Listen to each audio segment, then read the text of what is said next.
Assalamualaikum warahmatullahi ta'ala wabarakatuh.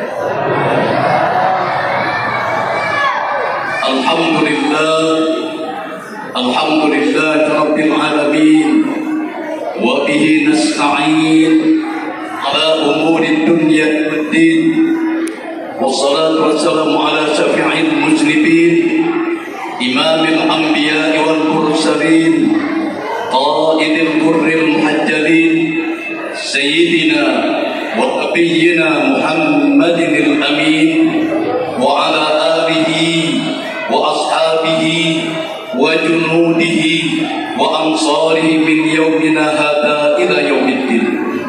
Amma subhanaka la ilma lana illa ma 'allamtana innaka antal alimul hakim. Rabbi shrah li sadri wa yassir li amri wa hlul min lisani yafqahu qawli. A'udzu billahi minasy syaithanir rajim. Bismillahirrahmanir rahim.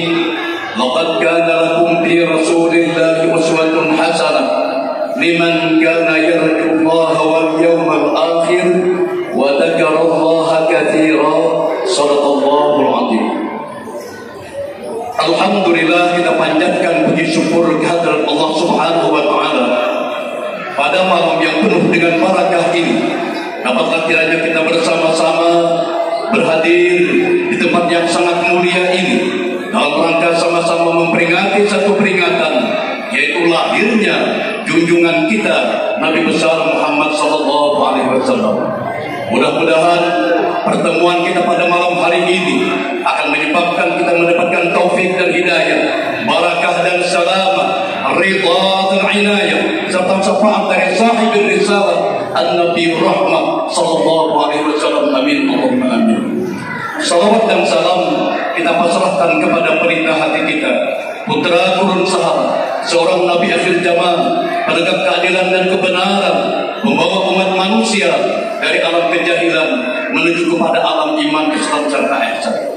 Dalam kesempatan yang sangat berbahagia ini, kami banyak-banyak mengucapkan ribuan terima kasih, utamanya kepada Bapak pengatur acara juga sekaligus panitia penyelenggara dan seluruh lapisan masyarakat, khususnya di lingkungan masjid ini, yang kiranya memberikan kepercayaan buat pribadi kami untuk menyampaikan ceramah agama ataupun uraian-uraian singkat yang berkenaan dengan terjadinya peristiwa besar, yaitu lahirnya junjungan kita Nabi besar Muhammad sallallahu alaihi wasallam. Sebelum kami menyampaikan apa yang dapat kami sampaikan pada malam hari ini, jika nantinya dalam uraian kami terdapat berupa semacam kekhilafan, maka mohonlah dimaafkan yang sedalam-dalamnya. Dan andai kata terdapat berupa semacam kekeliruan ataupun kesalahan, secara terbuka dan ikhlas hati, mohonlah diperbaiki dengan sebaik-baiknya. Para alim ulama, guru-guru agama, para hadirin kesemuanya yang dimuliakan oleh Allah Subhanahu wa taala.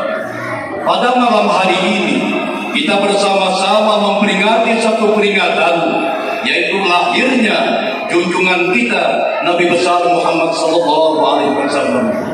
Hal ini tidak kecil makna dan arti yang kita lakukan. Mengingat di dalam sebuah athar, salah seorang sahabat Rasulullah sallallahu alaihi wasallam, yaitu baginda Sayyidina Ali karramallahu wajhahu, pernah berkata, kata baginda Sayyidina Ali, barang siapa ikut serta mentakjimkan, membesarkan, mengagungkan akan kelahiran daripada Nabi Muhammad sallallahu alaihi wasallam, orang itu, kata baginda Sayyidina Ali, tidak akan keluar dari dunia. Artinya tidak akan meninggal dunia terkecuali mati dalam keadaan beriman kepada Allah Ta'ala. Mudah-mudahan kita semua juga berkat memperingati maulidnya Rasulullah malam hari ini, kita mati dalam keadaan husnul khatimah, mati dalam keadaan beriman kepada Allah. Amin ya rabbal alamin. Hadirin sekalian yang dimuliakan oleh Allah Subhanahu wa taala, sebagaimana sudah kita ketahui bersama, menurut qaul yang muhtamad, menurut pendapat yang muktabar, bahwa Rasulullah sallallahu alaihi wasallam itu lahir malam Senin tanggal 12 Rabiul Awal, tahunnya disebut adalah tahun gajah. Sekalipun ada riwayat-riwayat lain yang mengatakan bahwa bahwa Rasulullah itu lahir malam Senin tanggal 10 bulan Rabiul Awal. Akan tetapi yang sudah dikatakan muktabar dan muktamad, yaitu pada tanggal 12 Rabiul Awal, tahun yang disebut adalah tahun gajah. Tanggal 12 Rabiul Awal ini bukan secara kebetulan, Pak. Kata para ulama, tanggal 12 Rabiul Awal kelahirannya Rasulullah itu seakan-akan Allah mengingatkan kepada kita, umat-umat Nabi Muhammad, kalau Anda ingin selamat dunia dan akhirat, maka Anda tidak boleh melupakan ada 12 perkara. Apa itu 12 perkara? 6 yang disebut dengan rukun iman, 5 yang disebut dengan rukun Islam, 1 yang namanya ihsan. 6 tambah 5 sama dengan 11, tambah 1 sama dengan 12. Kesempatan yang sangat mulia ini barangkali jelas kami tidak akan bisa menjelaskan ke-12-nya, mungkin cuma hanya 1 ataupun 2 barangkali. Hadirin sekalian yang dimuliakan oleh Allah Subhanahu wa taala, kita mulai saja dari rukun Islam itu ada 5. Kata Rasulullah, bunyal Islamu ala khamsin, syahadata an la ilaha illallah wa anna Muhammadan Rasulullah, wa iqamis salat, wa ita'iz zakat, wal haji, wa shaumi Ramadan. Yang namanya rukun iman itu ada 5. Pertama, mengucapkan 2 kalimat syahadatain dengan ucapan asyhadu an la ilaha illallah wa asyhadu anna Muhammadan Rasulullah. Penyaksian, pengakuan bahwa tidak ada Tuhan yang disembah dengan sebenarnya kecuali hanyalah Allah. Bersaksi aku bahwasanya Nabi Muhammad itu sebenarnya adalah utusan Allah. Itu rukun Islam yang pertama. Yang kedua, tadi dikatakan oleh Rasulullah, iqamatus shalah, mendirikan salat. Yang tonggak yang paling utama di dalam ajaran Islam tidak ada lain kecuali adalah salat. Bahkan Rasulullah sendiri mengatakan, awwalu ma yuhasabu yaumal qiyamah as-salat.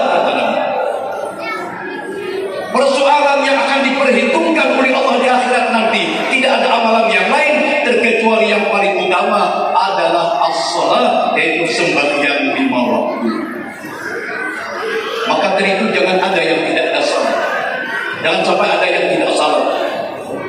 Kami Pak di Banjarmasin, di Amuntai, sekarang ada gerakan beberapa langgar, beberapa masjid kadang-kadang juga disebut ada yang tidak berani terang-terangan meninggalkan salat. Padahal ketahuilah, yang mengundang turunnya bala bencana pada negara atau ke benua ini itu lantaran adanya jamaah manusia yang berani meninggalkan salat. Dan ketahuilah juga, yang menjadi penyebab turunnya bala tadi adalah lantaran ada yang tidak salat. Dan juga dikatakan Allah Subhanahu wa taala di dalam riwayat menceritakan di zaman Nabi Musa alaihissalam pernah terjadi kekeringan, pernah terjadi kemarau yang sangat panjang, hampir puluhan tahun. Bayangkan puluhan tahun tidak ada turun hujan, tidak diturunkan rahmat kasih sayang. Bahkan diturunkan bala bencana juga pada saat itu. Mungkin barangkali seperti negara kita barangkali saat ini Pak.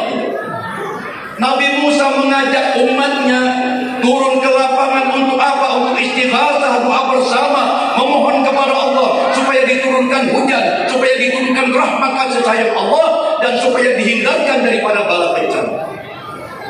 Turunlah umat Nabi Musa pada waktu sama Nabi Musa ke tanah lapang. Kemudian dimulai oleh Nabi Musa berdoa kepada Allah. Apa jawaban Allah Subhanahu wa taala? Nabi Musa, aku tidak akan menurunkan hujan, aku tidak akan menurunkan rahmat kasih sayangku, dan aku senantiasa menurunkan bala bencana ke negaramu atau ke masyarakatmu atau ke benua. Kenapa kata Nabi Musa?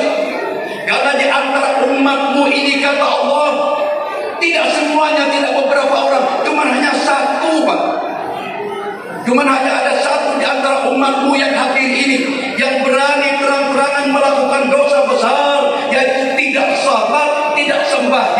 selama 40 tahun lamanya. Aku kata Allah akan menurunkan rahmat kasih sayangku. Aku akan mengangkat bala bencana apabila engkau mengusir seorang manusia yang berbuat dosa besar, meninggalkan salat selama 40 tahun. Apabila itu diusir, aku segera menurunkan rahmat kasih sayang. Nabi Musa tidak mungkin tunduk-tunduk saja, tidak. Pasti Nabi Musa dengan cara-cara yang bijak. Nabi Musa berkata, wahai jamaah yang hadir, kata Nabi Musa, siapa yang merasa berani melakukan perbuatan dosa besar, meninggalkan salat 40 tahun, maka silahkan anda keluar dari jamaah kami ini. Karena andalah penyebab turunnya bala bencana. Karena andalah penyebab terjadinya yang namanya dikatakan tadi bala bencana, dan ditahannya oleh Allah rahmat kasih sayang. Alhamdulillah pada saat itu ada seorang laki-laki yang sangat gentleman luar biasa. Tapi dia merasa malu dan bersikup-sikuan. Dia ambil kain, dia tutup kepalanya dan dia tutup rambutnya. Kemudian seorang laki-laki tadi berdiri meninggalkan jamaah Nabi Musa. Tapi apa yang terjadi? Allah mengatakan, wahai Nabi Musa, tahan orang itu, jangan kamu usir. Nabi Musa balik bertanya, ya Rabb, tadinya sampian ya Allah, tadi kau yang memerintahkan ulun untuk mengusir dia, kenapa lagi disuruh untuk menahan, jangan sampai dia keluar dari jamaah. Allah mengatakan, wahai Nabi Musa, seketika seorang laki-laki tadi berdiri, aku maha mengetahui, kata Allah. Dia mengucapkan di dalam hatinya dengan ikhlas, astagfirullah, ya Allah, ampuni dosaku. Aku berani terang-terangan meninggalkan salat selama 40 tahun lamanya. Dengan ucapannya yang penuh keikhlasan itu, kata Allah, meminta ampun kepadaku, astagfirullah, aku tidak mungkin tidak mengampuninya. Wahai Nabi Musa, panggil dia kembali ke tempat semula. Coba Pak bayangkan, ini cuma hanya satu yang tidak salat, apalagi banyak. Hadirin sekalian yang dimuliakan oleh Allah Subhanahu wa taala. Makanya Pak, biasanya kalau orang yang berpengetahuan agama, kalau di Banjar itu disebut namanya tuan guru. Kalau di Martapura guru. Kalau di Amuntai mu'allim. Kalau di Jawa sana disebut kiai. Kita sedikit. Di Banjarmasin ada tuan guru, naran sidin tuan guru Haji Jerman. Ujar tuan guru Haji Jerman, ujar sidin dalam ceramah, apabila ada orang Islam tidak salat, tidak sembahyang, yang tidak ada ujur, tidak ada aral, maka orang itu, kata tuan guru Haji Jerman di Banjarmasin, orang itu sama lawan babi.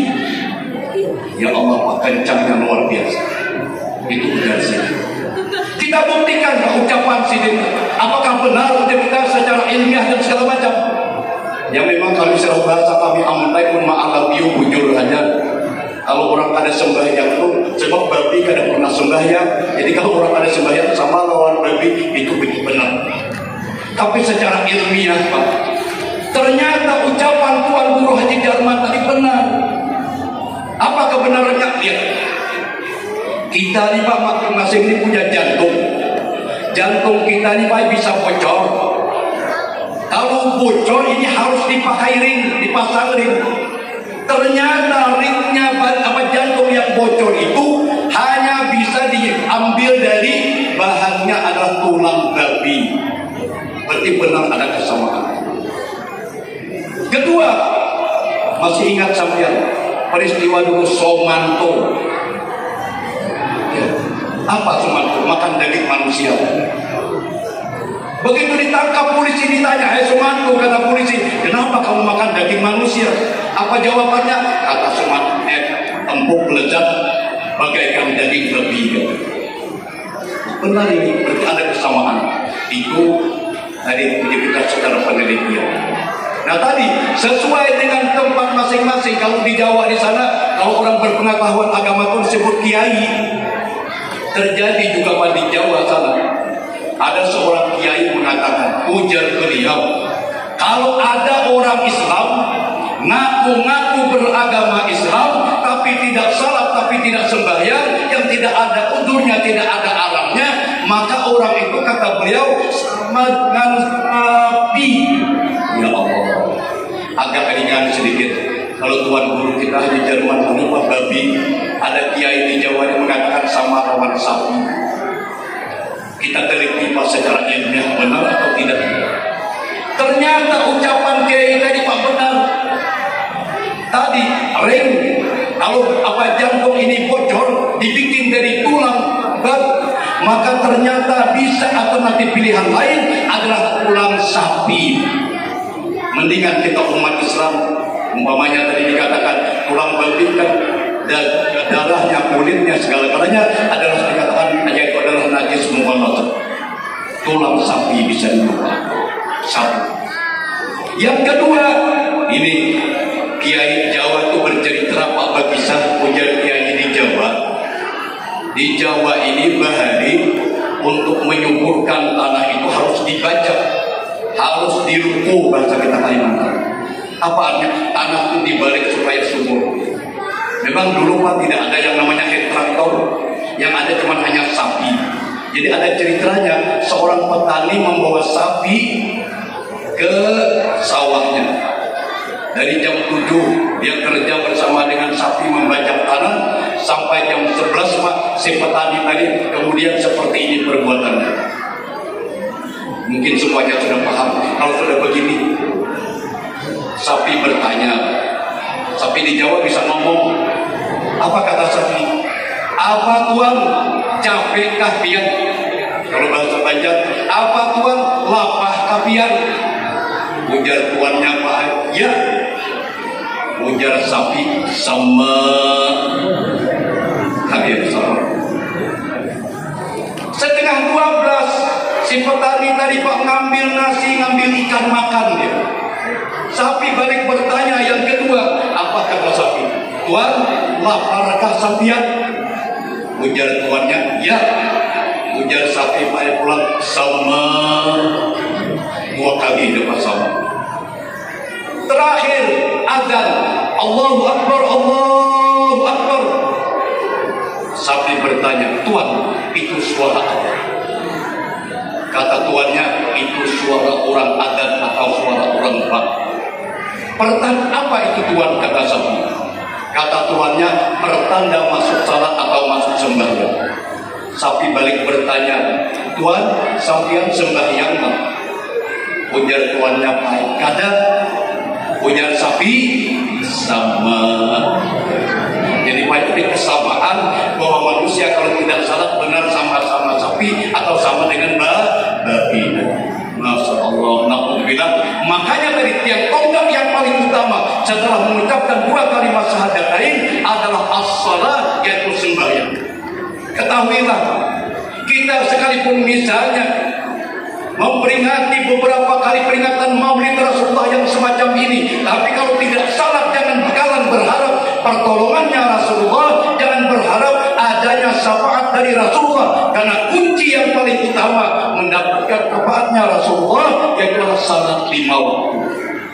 Jangan tidak salat. Apalagi Pak kita ini mau berkumpul di dalam surganya Allah, bukan hanya berkumpul di masjid di tempat ini, tidak Pak. Kita sama-sama nanti rame-rame di dalam surganya Allah Subhanahu wa Ta'ala. Jauh Pak beda orang yang salat dengan orang yang tidak salat, jauh. Allah menceritakan di dalam Al-Quran, ujar Allah, orang-orang dalam surga ini menjenguk orang-orang yang berada di dalam neraka. Kemudian orang surga ini bertanya, ma salakakum fi saqar? Hei, kenapa kalian maka berada di neraka? Kenapa kamu maka berada atau masuk neraka? Ujar orang-orang neraka menjawab, kunna lam nakum minal musallin. Kami waktu berada di dunia, kami tidak salat, kami tidak sembahyang. Jadi kalau orang tidak salat, dipastikan oleh Allah di dalam Al-Quran, pasti masuk ke dalam neraka. Na'udzubillah, na'udzubillah. Maka dari itu tadi, kalau kita ingin berkumpul di dalam surganya Allah, apalagi 2 laki istri berkeluarga ingin berkumpul dalam surganya Allah, mari kita jangan ada yang berani meninggalkan salat, jangan sampai ada yang berani meninggalkan meninggalkan sembahyang. Sebab menurut kata-kata Tuan Guru Haji Jerman Riba, kalau umpamanya kita ini dua lagi istrinya salat, suaminya meninggalkan salat, berarti si istri ini ditunggang babi kalau salah itu. Betul. Kalau yang istrinya tidak salat, suaminya salat, berarti si suami ini menunggang babi. Ujar anak-anak kami di pesantren itu, Malim, kalau kedua-duanya ada sembahyangan, ujar ulun bila kedua-duanya ada sembahyangan, itu artinya babi batu tunggangan selesai. Maka dari itu jangan tidak salah. Hadirin sekalian yang dimuliakan oleh Allah Subhanahu wa taala, kita kembali kepada pembicaraan malam ini, yaitu memperingati maulidnya baginda Nabi kita Muhammad sallallahu alaihi wasallam. Bersyukur kita alhamdulillah. Dengan adanya peringatan yang semacam inilah kita bisa mengenal lebih dekat, mentelaah, mengkaji siapa sebenarnya orang yang bernama Muhammad sallallahu alaihi wasallam ini.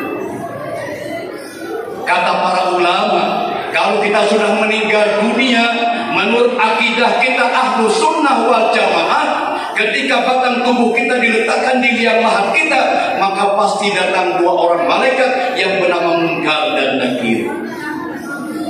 Dua orang malaikat ini yang pertama dipertanyakan, tidak ada pertanyaan lain Pak, kecuali tentang kepribadian Nabi kita Muhammad sallallahu alaihi wasallam. Apa katanya? Kata dua orang malaikat, "Madza taqulu bi hadzal rajul alladzi tabi'u bil khalqi ajma'in?" Apa pendapatmu? Siapa menurutmu seorang laki-laki yang diutus oleh Allah kepada makhluk bangsa jin dan manusia dan kepada sekalian alam? Coba Pak bayangkan, kalau kita tidak sering memperingati peringatan yang semacam ini, mana mungkin kita bisa kenal dengan baginda Nabi kita Muhammad SAW. Tapi insya Allah, berkat seringnya kita memperingati maulidnya Rasulullah, seringnya kita mengikuti bentangan riwayat Rasulullah, kepribadiannya Rasulullah. Tadi sudah kita baca dalam maulid Al-Habsyi ataupun maulid-maulid yang lain. Siapa sebenarnya Nabi Muhammad itu? Kata pujangga Islam, pujangga Arab mengatakan, Muhammadun basarun la kal basar bal kal yaquti bainal hajar. Nabi Muhammad itu adalah manusia, tapi tidak seperti manusia biasa, tidak seperti kita Pak. Lalu apa perbandingan Rasulullah dibanding dengan kita? Pujangga Arab, pujangga Islam mengatakan, bal kal yaquti bainal hajar. Akan tetapi perumpamaan Rasulullah itu bagaikan batu yakut, bagaikan batu jemrut kalau dibanding dengan batu-batu kerikil yang ada di pinggir timur. Kalau istilah bahasa kita barangkali ibarat jenis batu sama, kita juga batu, Rasulullah juga batu. Cuma Rasulullah Pak yakutnya, jemrutnya kecil bentuknya, tapi sangat mahal harganya dibanding dengan kita batu juga, tapi batu kerikil yang ada di pinggir timur berapa satu kubik. Sudah bisa kita membedakan. Tadi dengan seringnya kita memperingati maulidnya Rasulullah, kita kenal dengan Rasulullah. Insya Allah pertanyaan dua orang malaikat tadi kita spontan bisa menjawab. Huwa Muhammadun sallallahu alaihi wasallam ja'ana bil bainati min rabbi fa amannahu wa taba'nahu wa saddaqnahu bi risalatihi. Dia adalah seorang rasul, dia adalah seorang nabi yang bernama Muhammad sallallahu alaihi wasallam. Dia datang kepada kami membawa keterangan yang benar dari Tuhannya. Berimanlah kami kepadanya, membenarkanlah kami akan kerasulannya, mengikutilah kami segala macam ajarannya. Apabila jawaban ini kita berikan kepada dua orang malaikat tadi, insya Allah dua orang malaikat itu mengatakan, nam kalau mil arus, silahkan kamu tidur berapa ribu tahun saja di dalam kubur. Kamu tidur bagaikan malam pertama atau tidur malam pengantin malam pertama. Ya Allah, nikmatnya luar biasa. Ini orang yang kenal dengan Nabi kita Muhammad SAW. Lebih dari itu, kita mengenal Rasulullah. Siapa sebenarnya Rasulullah? Dibentangkan tadi dalam maulid Al-Habsyi ataupun maulid-maulid lain apa? Wa kana sallallahu alaihi wasallam ahsanan nasi khalqan wa khuluqa, atau bi riwayatin ukhra ahsanan nasi khulqan wa khalqan. Apa maknanya? Bahwasanya orang yang bernama Muhammad sallallahu alaihi wasallam itu adalah orang yang paling sempurna bentuk kejadian. Ya Allah, kalau melihat wajah Rasulullah, istilah orang Banjar, tampannya tidak ada tanding, tidak ada duanya. Di segi bentuk postur batang tubuhnya, dari ujung rambut sampai ujung kaki tidak ada kekurangan, Pak. Sempurna, sangat sempurna. Konon kabarnya kata para ulama, yang namanya tampan itu, yang namanya bungas bahasa Banjar itu boleh dipakai, digunakan laki-laki maupun perempuan. Tapi kalau cantik, langka itu disebut hanya bagi perempuan. Kalau laki-laki tampan. Istilah bahasa kita secara umum bungas. Jadi bungas itu dari para ulama dahulunya supaya ada 100%. 50% diambil oleh Allah, dikasih buat Nabi kita Muhammad SAW yang kita peringati pada malam hari ini. Makanya sempurnanya Rasulullah luar biasa. Gemuk tidak terlalu gemuk, kurus juga tidak terlalu kurus, tinggi tidak terlalu tinggi, pendek juga tidak terlalu pendek. Jadi kadang-kadang istilah bahasa Banjar itu kayak gimana terlalu tinggi kayak gitu, tidak ada. Sempurna luar biasa. Ahsanan nas, manusia yang paling sempurna. Dibentangkan dalam kitab Syama'il Muhammadiyah, rambutnya Rasulullah itu hitam keriting bergelombang. Ya Allah, luar biasa. Coba kalau, mohon maaf ini, kalau orang hitam rambutnya keriting hitam, baju puluh bersama ngalih pakai menyisir, ngalih menyuri. Kalau Rasulullah ini hitam keriting bergelombang, hidungnya mancung, giginya putih bersih tersusun rapi. Ya Allah, ini Rasulullah. Ahsanan nas, manusia yang paling tampan. Makanya tadi dari 150 dikasih oleh Allah buat Nabi kita Muhammad sallallahu alaihi wasallam. Sisa 50 diambil oleh Allah, 25% dikasih buat Nabi Yusuf alaihissalatu wassalam. 75 tinggal lagi 25 baik. Nah 25 nih baik kita bagi sedikit seorang. Makanya siapa lagi kawan tampan, siapa lagi kawan emas, mana sisanya sedikitannya berbagi laut orang banyak. Ya Allah. Kalau Rasulullah tadi tidak ada kekurangan, luar biasa. Ahsanan nasi khalqan, manusia yang paling sempurna, manusia yang paling tampan di segi bentuk badan. Di segi akhlak bagaimana tingkah laku Rasulullah? Allah mengatakan dalam Al-Quran, wa innaka la'ala khuluqin azim. Sesungguhnya engkau wahai Nabi Muhammad memiliki pribadi yang agung, memiliki akhlak yang mulia, memiliki budi pekerti yang terpuji. Ujar Aisyah radhiyallahu anha, wa kana khuluqul Quran. Akhlaknya Rasulullah itu persis seperti akhlak Al-Quran. Susah Pak mencari manusia yang semacam ini, mana orangnya tampan, tingkah lakunya bagus, budi pekertinya baik, tidak ada barangkali kita di akhir zaman seperti Nabi kita Muhammad sallallahu alaihi wasallam. Adapun yang terjadi kepada kita di masa senantiasa ada aja orangnya. Contoh misalnya, bolehlah kalau penampilan tampannya luar biasa juga, hidungnya mancung, rambutnya juga agak keriting. Cuma sayangnya apa? Kadang-kadang duduk di kursi pasakitan, karena gara-gara ditangkap KPK menunggu keputusan. Sendiri. Ada juga kadang-kadang akhlaknya bagus, tingkah lakunya baik, cuma kasihan bahasa Banjarnya, orangnya ada melawan banyak maka kurang. Ada Rasulullah ya Allah, ahsanan nasi khalqan wa khulqa, segala-galanya sempurna terdapat pada diri Nabi kita Muhammad sallallahu alaihi wasallam. Hadirin sekalian yang dimuliakan oleh Allah Subhanahu wa taala, kesempatan yang sangat mulia ini kami ingin sampaikan, ketahuilah Rasulullah ini Pak, jangankan di akhirat akan membela kepada umatnya, di dunia ini saja Rasulullah tidak akan membiarkan umatnya dalam keadaan sengsara, tidak akan membiarkan umatnya dalam keadaan kehinaan, senantiasa diangkat dan derajat dan dipikirkan oleh Rasulullah kepada kita umatnya. Lihat contoh Rasulullah Rasulullah SAW bahwa membela kepada umatnya. Ini Pak kejadian yang kurang lebih cuma hanya 5 tahun yang lalu di Libanon sana. Orang di Libanon itu anak-anak muda ini Pak, yang namanya senjata itu mereka tidak asing lagi dengan mereka bergantungan hanya kayak di bawah senjata. Ringkasnya, habis memperingati maulidnya Rasulullah seperti yang kita lakukan malam hari ini, baca syair, baca Al-Quran, kemudian diberitakan sejarahnya Rasulullah, kemudian mungkin ada untuk kita makanan dan hidangan berdoa, selesai, pulang masing-masing. Apa yang terjadi?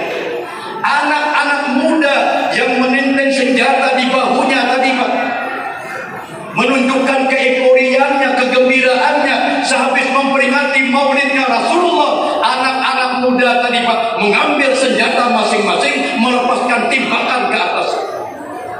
Ibaratnya seperti malam hari raya yang anak-anak muda dengan berbagai macam kembang api yang dia lakukan.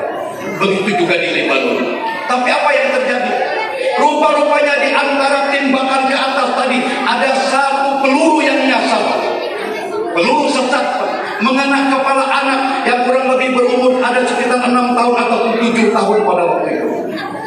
Kemudian anak tadi pingsan seketika dan langsung dibawa ke rumah sakit, dimasukkan di ruang UGD. Dipanggil orang tuanya, dipanggil mamanya, dipanggil abahnya. Si mama datang di hadapan rumah sakit.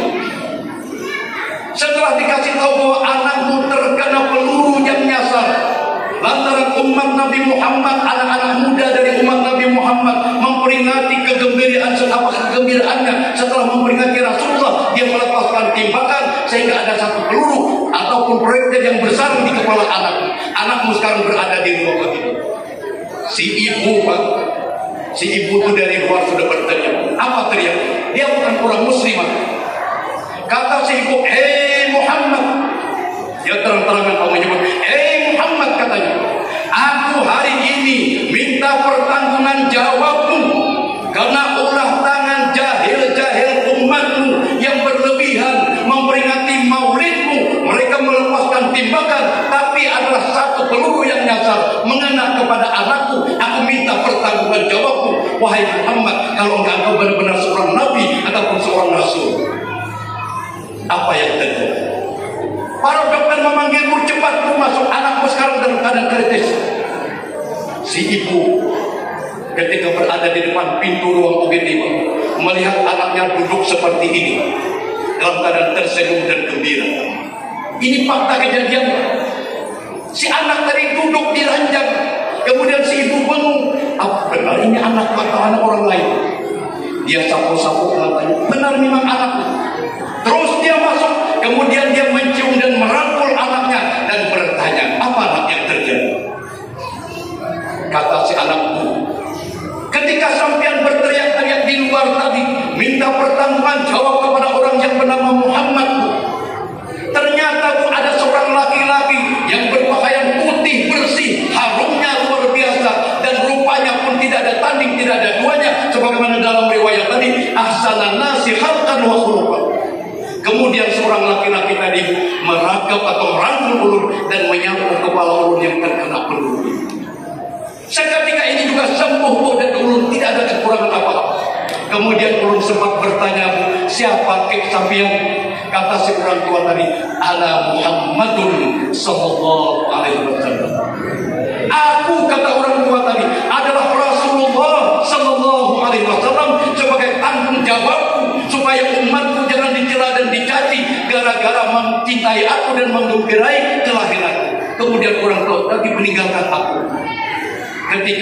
Seketika itu ibu tadi mengucapkan, asyhadu an la ilaha illallah wa asyhadu anna Muhammadan Rasulullah.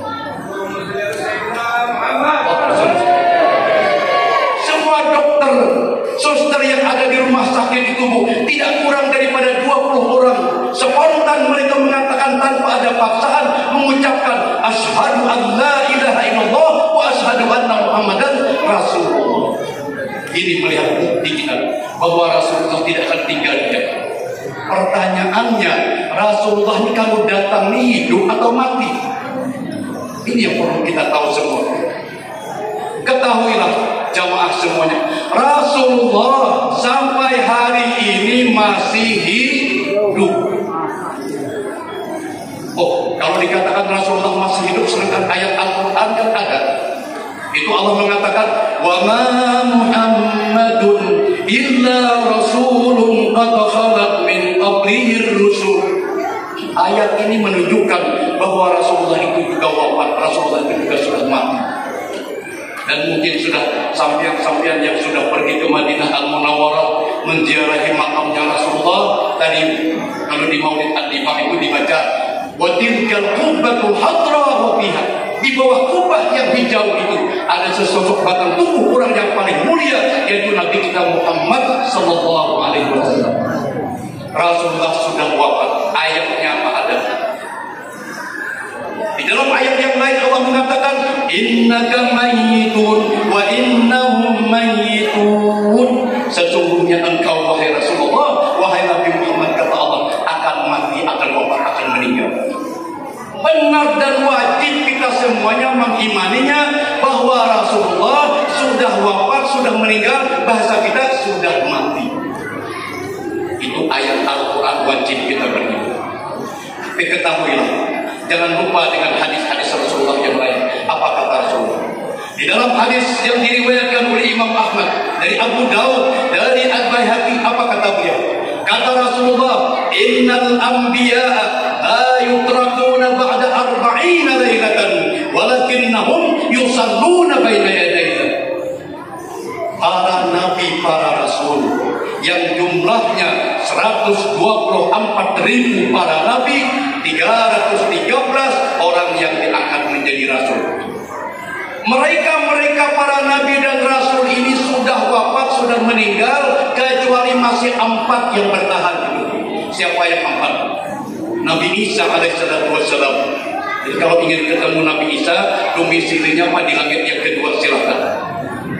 Yang kedua Nabi Khidir, yang ketiga Nabi Idris, yang keempat Nabi Ilyas. Ini yang masih hidup, belum lagi wafat, belum lagi meninggal. Selebihnya mereka semua sudah wafat, sudah meninggal, termasuk Nabi kita Muhammad sallallahu alaihi wasallam. Lalu kalau sudah dikatakan sudah wafat, kenapa tadi? Maka membela tadi, seperti anak tadi, membela umatnya, membela para pemuda-pemuda Islam yang bergembira menyambut kehadirannya Rasulullah, sehingga tidak diucilkan dan tidak dicela, karena Rasulullah sudah bertanggung jawab. Datang Rasulullah tadi membela para sahabat-sahabat, para umatnya, ataupun menyapu kepala anak tadi. Ini pembuktian berdasarkan hadis Rasulullah. Ujar Rasulullah, kami para nabi, para rasul, la yutrakuna ba'da 40 lailatan. Tidak akan ditinggalkan, tidak akan dibiarkan oleh Allah selama kami meninggal 40 hari 40 malam. Itu paling lama buat para nabi, para rasul berada di dalam kubur, berada di bawah tanah, hanya 40 hari 40 malam. Itu hitungan paling lama. Ada yang seketika begitu dicabut nyawanya langsung dihidupkan kembali. Kemana mereka dikumpulkan oleh Allah? Ujar Rasulullah, hum yusalluna baina yadayillah. Mereka para nabi, para rasul dikumpul oleh Allah, berada di hadrat Allah, berada di hadapan Allah. Apa yang mereka lakukan? Mereka salat, mereka zikir, beramal ibadat sampai hari kiamat. Ini bedanya nabi dan rasul dengan kita manusia biasa. Kalau kita kalau sudah mati meninggal, ya mati sudah.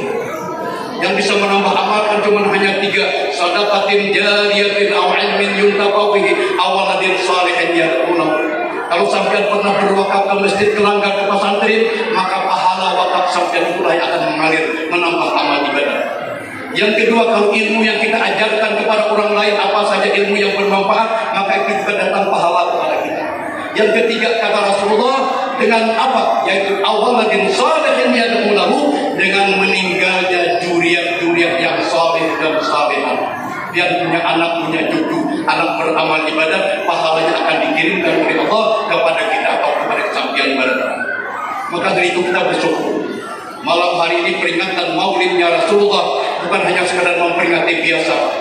Kita berharap membawa anak-anak cucu kita. Untuk apa? Supaya nur Nabi Muhammad yang kita peringati malam hari ini dipancarkan oleh Allah kepada anak kita. Kita memerlukan nur. Ya Allah, sangat diperlukan. Ulun sedikit ingin menceritakan. Ini tahun ini alhamdulillah tadi, karena semuanya sudah alhamdulillah, sekalipun belum habis COVID-19 atau corona ini alhamdulillah sudah terlihat, kelihatannya akan sebentar lagi akan hilang. Makanya di Banjarmasin, utamanya di Rantau, di Kandangan segala macam, itu peringatan pas sudah dilaksanakan bisa di masjid besar-besaran semacam ini. Dengan cara apa? Dengan cara yang seperti tahun yang lalu. Apa cara tahun yang lalu? Bayangkan, anak-anak balita, anak-anak bayi, ada yang barusan sehari dua hari begitu dilahirkan, dibawa ke masjid, dibawa ke langgar, digantung ayunan, dibacakan salawat. Kira-kira apa? Ulun yakin orang tuanya membawa anak cucunya ke masjid tadi yang barusan lahir sehari dua hari, tidak mungkin menginginkan Halimah. Tahu Halimah? Yang dibagikan tadi Halimah. Ujar kekanakan, bila ada hadangan hayam, bila ada hayam haruan, bila ada harum haru, barangnya lagi pagi sebelumnya hadirin bersama. Terus ada mungkin apa kira-kira yang diinginkan? Yang diinginkan oleh orang tuanya pancaran nur Muhammad ini agar bisa memancar kepada orang tuanya dan memancar kepada anak-anak cucunya agar menjadi anak yang taat kepada Allah, taat kepada Rasul, cinta kepada Allah dan cinta kepada Rasul. Itu yang kita inginkan. Masya Allah, luar biasa. Mungkin terserah sampean mengartikan, urut sedikit ingin menceritakan. Yang tahu orang Banjar tahu berarti nangaran bidawang, tahu itu bidawang. Cuma barangnya mereka itu ada lagi bidawang nih. Penyu bersatu pulauan biupo, bakula pulauan kurang-kurang, itu bidawang. Ya, ujar Imam Al-Ghazali, bidawang itu kan bahin tahu jelas. Kira-kira nang kuasa aja makan bidawang nih. Bidawang itu bila bahin tahu ditabungnya di lubangnya tanah. Duduk di situ bertelur bisa sampai 50 bijinya. Sehabis bertelur itu ditutup rapat. Pertanyaannya, bidawang itu haram ke kada? Kalau itik ayam jelas haram. Maka kalau istilah bahasa kami Banjar, bila hintalu itu kada diharami oleh ayam, oleh itik, oleh bidawang, maka hintalu itu menjadi hintalu tam. Ternyata di dalam penelitian bidawang itu haram juga. Cuma haramnya bidawang itu ada kayak itik, ada kayak ayam. Kalau ayam kan duduk di katarannya bersahabat 10 hari, 20 hari paling lama menetas menjadi anak selesai. Bidawang itu ternyata haram juga. Tapi haramnya bidawang lewat apa? Ternyata haramnya bidawang ini baik bertelur umpamanya di seberang sana, induknya umpamanya lupa dari seberang sini. Untuk apa? Dia menyintar ke telurnya tadi, dia menyintar ke hintalunya tadi. Disinarinya melalui sinar matanya menembus kepada telur yang ada di bawah tanah sampai saatnya maka menetaslah telur-telur yang disinarnya. Artinya haramnya lewat sinar matanya. Begitu juga kita hadirin semuanya. Dengan hadirnya kita di majelisnya Rasulullah, di peringatan maulidnya Rasulullah, kita berharap supaya nur Muhammad itu dipancarkan kepada kita, dipancarkan kepada anak zuriat kita, agar kita semuanya menjadi orang yang taat kepada Allah dan cinta kepada Rasulullah. Ya Allah, luar biasa ini. Ini artinya bahwa kita mengharapkan pancaran nur Nabi kita Muhammad sallallahu alaihi wasallam. Ketahuilah tadi Rasulullah masih hidup. Tidak sedikit riwayat yang mengatakan Rasulullah itu masih hidup. Imam Ash-Sha'rani mengatakan, bagiku, kata beliau, hampir-hampir tidak ada malam tanpa berjumpa dengan Rasulullah sallallahu alaihi wasallam. Berarti Imam Ash-Sha'rani tiap-tiap malam ketemu dengan Rasulullah. Bukan dalam mimpi, Pak. Kalau mimpi sih biasa. Kalau mimpi itu sudah biasa. Kenapa? Kata Rasulullah, "Man ra'ani faqad ra'ani fa inna syaitan la yatamassalu minni." Siapa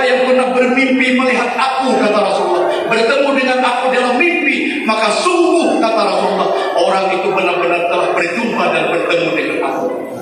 Waman ra'ani, siapa yang bermimpi dengan aku, la yuharrikhun nar, tidak akan dibakar dalam api neraka. Ya Allah, luar biasa. Ternyata orang-orang saleh, para wali-wali Allah bukan dalam mimpi lagi ketemu Rasulullah, tapi bertemu dalam keadaan jaga seperti kita bertemu pada malam hari. Contohnya Al-Imam Ali bin Muhammad bin Husain Al-Habsyi, pengarang kitab Sintu Durar atau pengarang kitab Maulid Habsyi yang barusan tadi dibaca. Apa kata beliau? Al-Imam Al-Habib Ali bin Husain Al-Habsyi itu pernah satu hari ujar Mama Siddiq, Habib Ali, pernah tak kamu berjumpa dengan Rasulullah, nenek moyangmu, kakek nenek moyangmu yaitu Rasulullah? Ujar Habib Ali, belum lagi. Habib Ali, kata Mama Siddiq, kalau kamu tidak pernah bermimpi berjumpa dengan kakek nenek moyangmu yaitu Rasulullah, aku tidak reda kepadamu. Aku tidak mengakui engkau sebagai anakku. Tapi kan dalam mimpi bisa saja. Beramal ibadat, beliau melakukan salawat sebanyak-banyaknya. Ternyata pada satu malam Habib Ali bin Muhammad bin Husain Al-Habsyi ketemu Rasulullah dalam mimpi. Bahasa kita gembiranya luar biasa. Tadi malam mulut alhamdulillah berjumpa dengan Rasulullah, bermimpi dengan Rasulullah. Apa kata ibu beliau? Ujar Mama Siddiq, Habib Ali, kalau kamu cuma hanya ketemu dalam mimpi, aku tidak akan mengakui engkau sebagai anakku dan aku tidak akan rela kepadamu. Lalu apa yang dia inginkan? Aku, kata Mama Siddiq, kamu itu wahai Habib Ali, ketemu betul-betul dengan Rasulullah, yaqzatan wa musyafahatan. Kamu itu bertemu dengan Rasulullah seperti kita ketemu pada malam hari ini, bersalaman, berangkulan. Itu yang aku inginkan. Kata Habib Ali, mana mungkin, Rasulullah kan wafat sudah sekian ratus tahun. Masa kita hidup saat ini bisa berjumpa dengan Rasulullah? Pokoknya kata Mama Siddiq, aku tidak mampu. Habib Ali berusaha bagaimana supaya bertemu dengan Rasulullah dengan mimpi saja tidak, tapi betul-betul bertemu seperti kita ketemu pada malam hari itu.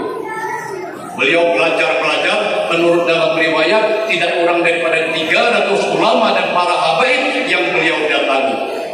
Ternyata pada satu malam Al-Imam Habib Ali bin Muhammad Al-Habsyi yang mengarang kitab Maulid Habsyi itu didatangi oleh Rasulullah di kamar beliau, bersalaman, berpelukan dengan Rasulullah. Gembiranya luar biasa pada siang hari, mengatakan kepada ibunya, Mama, ulun tadi malam alhamdulillah bukan dalam mimpi lagi, tapi benar-benar Rasulullah kakek nenek moyang ulun itu datang merangkul ulun, mencium ulun dan bersalaman dengan ulun. Itulah yang terjadi kepada Habib Ali bin Muhammad Al-Habsyi. Mau pak ketemu dengan Rasulullah? Kita jangankan kadang-kadang nih, jangankan ketemu seperti kita ketemu malam hari ini, bermimpi saja barangkali masih bisa dihitung berapa orang yang pernah bermimpi.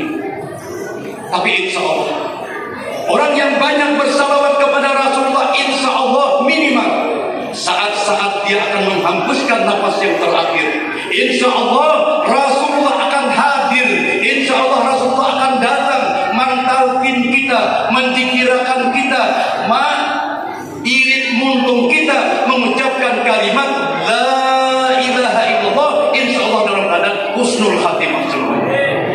Tapi perbanyaklah salawat kepada Rasulullah Sallallahu Alaihi Wasallam.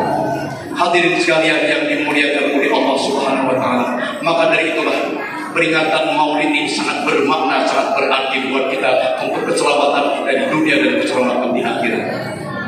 Mungkin satu riwayat yang ingin kami sampaikan lagi untuk menambah kekuatan kita dan kecintaan kepada Rasulullah. Apa di antara?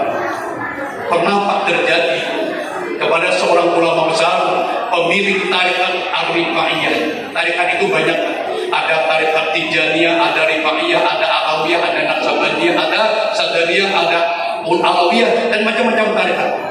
Ulun ingin menceritakan satu dari antara ulama yang memiliki tarikat namanya tarikat Ar-Rifaiyah. Jadi Ahmad Rifai atau Syekh Ahmad Rifai rahimahullah, jadi biasa kalau habis Isya keluar dari rumah, duduk di pelataran rumah, atau bahasa kita duduk di ambin rumah. Apa yang di bawah? Ya mungkin seperti kita bawa teh susu atau kopi susu, kalau bahasa Banjar bawa duduk 2-3 butir, duduk diambil. Apa? Bukan merokok, bukan gadung, tidak, tapi merenungi. Karena ada riwayat kata Rasulullah, siapa yang pada waktu malam menengadah ke atas langit, kemudian melihat ke atas langit, menyaksikan gemerlapannya bintang di atas langit, kemudian dia mengucapkan Rabbana ma khalaqta hadza batila subhanaka faqina adzabannar. Ya Allah, semua yang Engkau ciptakan ini tidak ada sia-sia. Indahnya langit ini tanpa tiang, dihiasi dengan gemerlapannya bintang. Ditambah dengan ada pertanyaan, Pak, ada zikir, ada pikir. Apa pikir? Siapa yang menciptakan? Dijawab dengan zikir. Apa jawabannya? Allah. Orang yang semacam ini, kata Rasulullah, maka akan diberikan pahala oleh Allah berapa banyak bintang di atas langit diberikan oleh Allah. Orang yang ada pikir dan orang yang ada zikir. Apa pikir? Renungan. Siapa yang menciptakan? Zikirnya jawabannya Allah. Selesai. Jadi itu yang biasa dilakukan oleh Syekh Ahmad Rifai. Beliau duduk di pelataran. Bahari dulu tuh belum ada listrik, masih gelap. Ada orang lewat, Assalamualaikum. Ujar Syekh Ahmad Rifai menjawab, Waalaikumsalam. Bahasa kita, siapa ikam? Ujar nang lewat memberi salam tadi, aku adalah jin. Oh, ternyata jin. Datang di mana kamu jin? Ujar jin, datang mailangi Tuan Guru Tauhid Minang di sebelah situ tadi. Ya sudah. Terus jin ikam hendak ke mana? Ujar jin, aku hendak ke Mekah. Masya Allah, hendak ke Mekah. Kapan jin berangkat? Waktu ini juga, katanya. Benar iya, kata jin. Ujar Syekh Ahmad Rifai, kita ini mendengar orang ke Mekah, siapa yang tidak ingin? Semuanya pada ingin. Syekh Ahmad Rifai, wahai jin, bisakah aku ikut dengan? Oh, kata jin, gampang dan bisa. Kita berangkat malam hari ini juga, tanpa visa, tanpa paspor, tanpa tiket, kita berangkat. Kayak pacaran yang sama Rifai. Ujar jin, gampang dan mudah. Nih bahasa Banjar berpikir di belakang pun. Bila ujar kau pajamkan mata, kau pajam. Bila ujar kau baca bismillah, bismillah. Bila ujar kau buka mata, buka. Akhirnya apa? Kopi susu tadi diambil tudungnya, tutupnya ditutup. Gugudung nang 2-3 butir tadi ditutup juga. Sebab makanan itu kalau ada tersisa masih ataupun minuman, kalau jangan dibuliki berasa, jangan ada ditutup. Kenapa? Itu sunnah Rasulullah. Karena kalau ada ditutup, datang cacat, datang tikus, datang lipas, itu yang menyebabkan tikus menyebabkan dokter. Udah tutup. Ujar-ujar silahkan Syekh Ahmad Rifai, pegang di belakang dulu. Begitu dipegang oleh Syekh Ahmad Rifai, ujar jin, pajamkan mata, berpajam, baca bismillah, bismillah. Kita berangkat. Buka mata, kata jin. Begitu buka, ternyata sudah berada di hadapan Baitullah, di hadapan Ka'bah. Kalau sudah berada di hadapan Ka'bah, di hadapan Baitullah, apa yang dilakukan? Tinggalnya sahaja melakukan umrah, ihram dengannya karena Allah Ta'ala.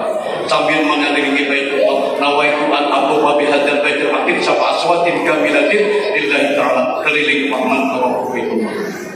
Habis tawaf, si Ahmad Rifai Pak sempat mencium Hajarul Aswad. Tahu Hajarul Aswad? Hajarul Aswad itu kalau bahasa kita baik batu hitam.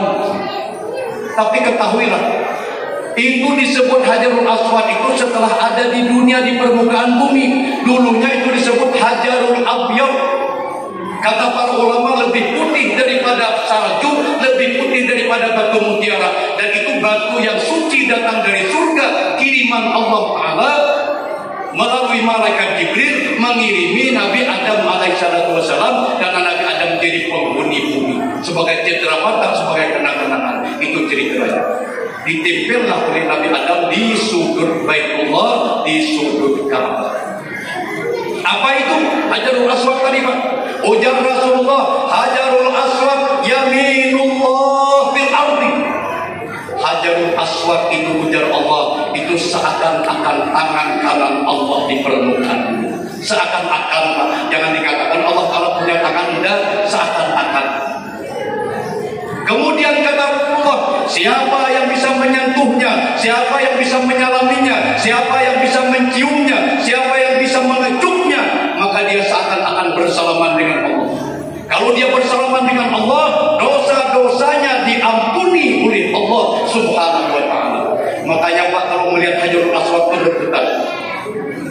Sampai-sampai dalam ajaran agama kita ini, dengan Hajarul Aswad itu kalau misalnya tidak mungkin bisa mengecupnya, menciumnya, paling tidak dengan isyarat. Apa isyaratnya?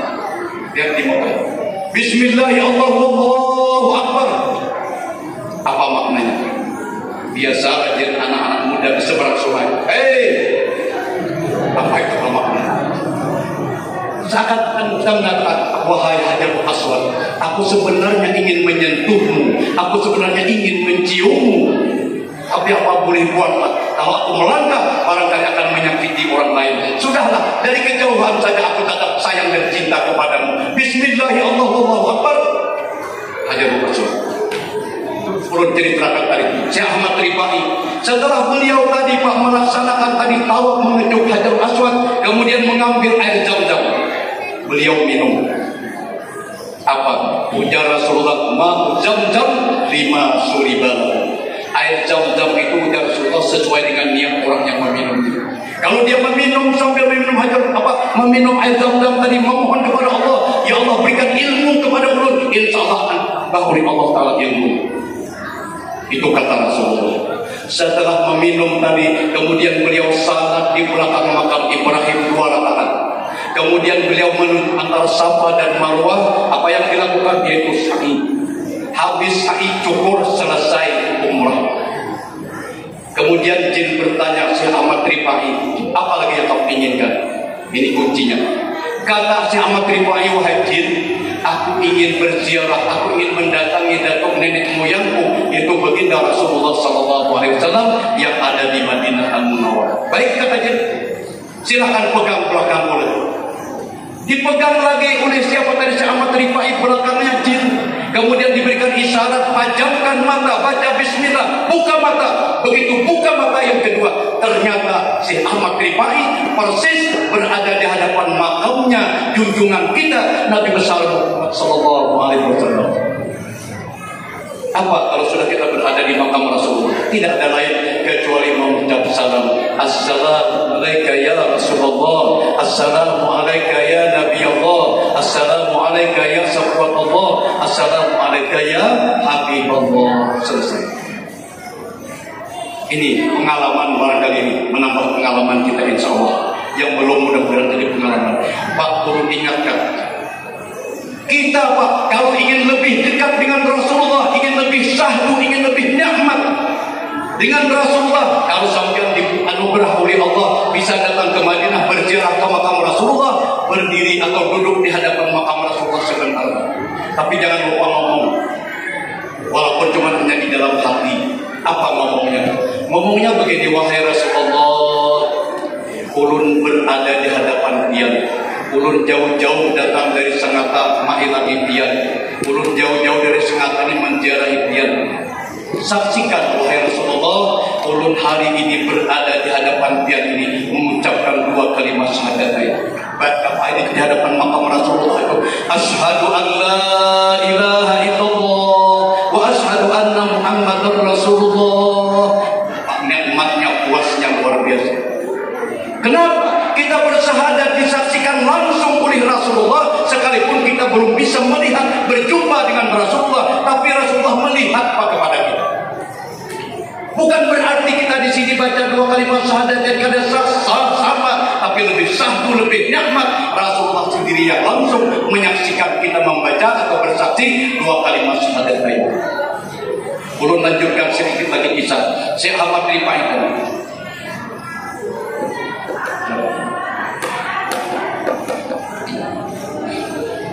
Kemudian apa yang terjadi? Begitu rupanya Syekh Ahmad Rifai mengatakan, wahai Rasulullah, tadinya dahulunya ulun Yang datang ke hadrat pian ini cuma hanya roh turun, bukan terdiri daripada batang tubuh. Benar. Jadi Allahumma shalli ala sayyidina Muhammad, Allahumma shalli ala rasulika sayyidina Muhammad, Allahumma shalli ala rasulika sayyidina wa habibina wa sayyidina wa maulana Muhammad.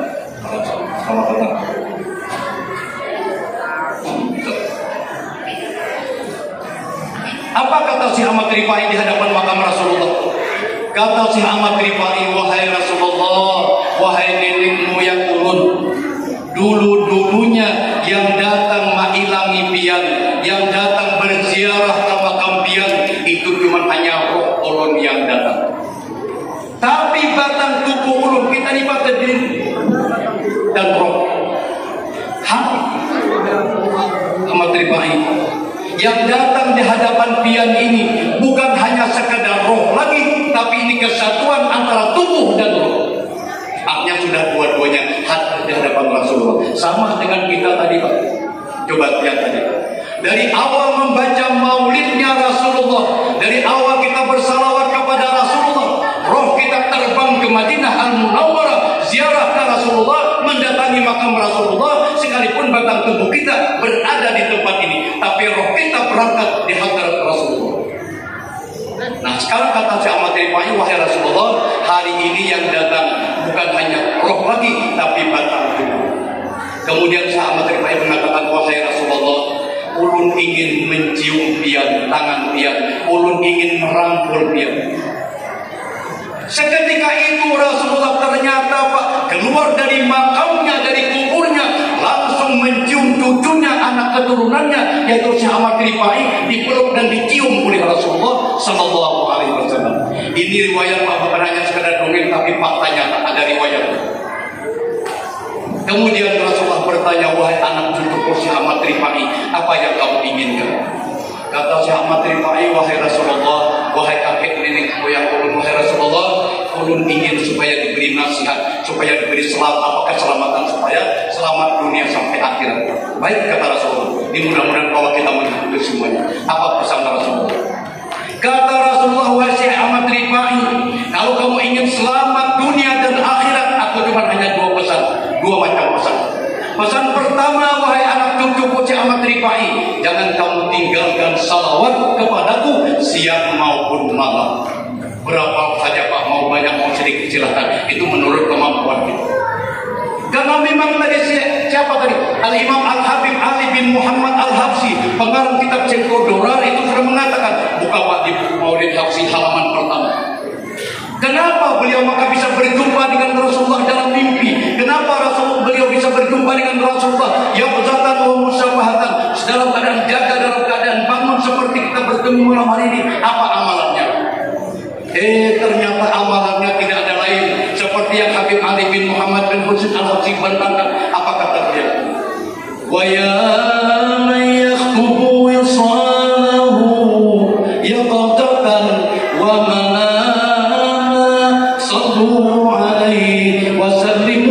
taslima.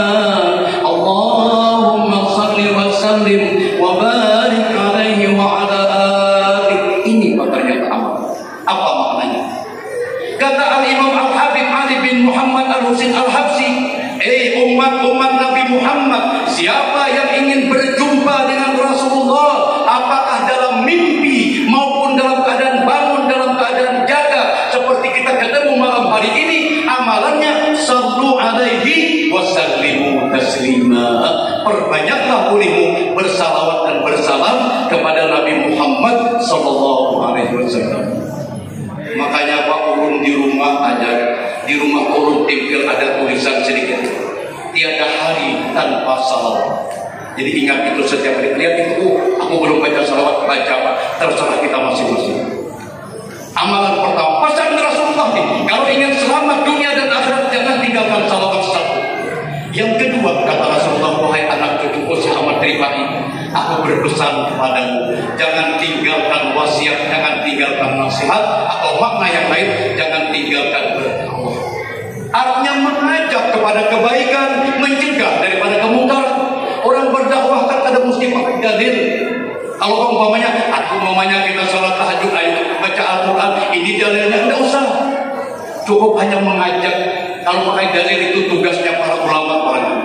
Jadi pesan Rasulullah kepada anak cucu beliau Syekh Ahmad Rifai dua macam tadi Pak. Pertama, jangan tinggalkan baca salawat kepada Rasulullah. Yang kedua, jangan tinggalkan berdakwah, mengajak kepada kebaikan, mencegah daripada kemungkaran. Ini pesan Rasulullah. Ujar Syekh Ahmad Rifai, inggih wahai Rasulullah, ulun akan amalkan nasihatnya. Kemudian Rasulullah bertanya Syekh Ahmad Rifai, apakah kamu ingin tinggal di Madinah bersama dengan aku ataupun ingin pulang ke kampung halamanmu? Ujar Syekh Ahmad Rifai, wahai Rasulullah, ulun sebenarnya masih ada istri, masih ada anak yang harus dipertanggungjawabkan.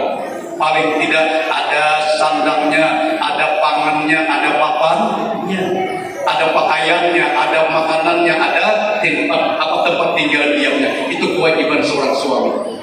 Oh, kalau begitu kata Rasulullah, wahai Ahmad Rifai, berarti kamu ingin pulang? Iya. Kemudian kata Ahmad Rifai, wahai Rasulullah, kayak apa caranya pulang? Kayak apa caranya pulang? Ujar Rasulullah, kalau kamu ingin pulang saat ini juga, tidak perlu lagi memanggil jin. Tidak perlu dengan jin lagi. Apa? Kata pajamkan mata. Begitu dipajamkan mata oleh Ahmad Rifai, buka mata, ternyata sudah persis di halaman atau berada di ember rumah Pak. Jabai kuduk Pak masih panas, kuping susuk masih panas. Inilah yang luar biasa orang yang berjumpa dengan Rasulullah SAW.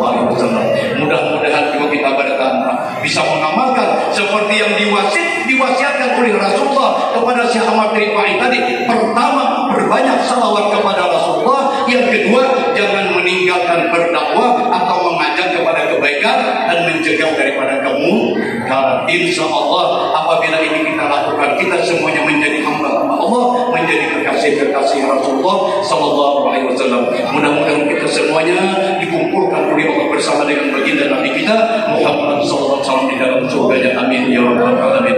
Barangkali benar yang dapat kami sampaikan, apa yang dapat kami sampaikan pada malam hari ini, mudah-mudahan ada manfaatnya, ada faedahnya. Kalau kami ada kesalahan hilaf, mohon ampun dan maaf. Wallahul muwaffiq ila aqwamit thoriq. Wassalamualaikum warahmatullahi wabarakatuh.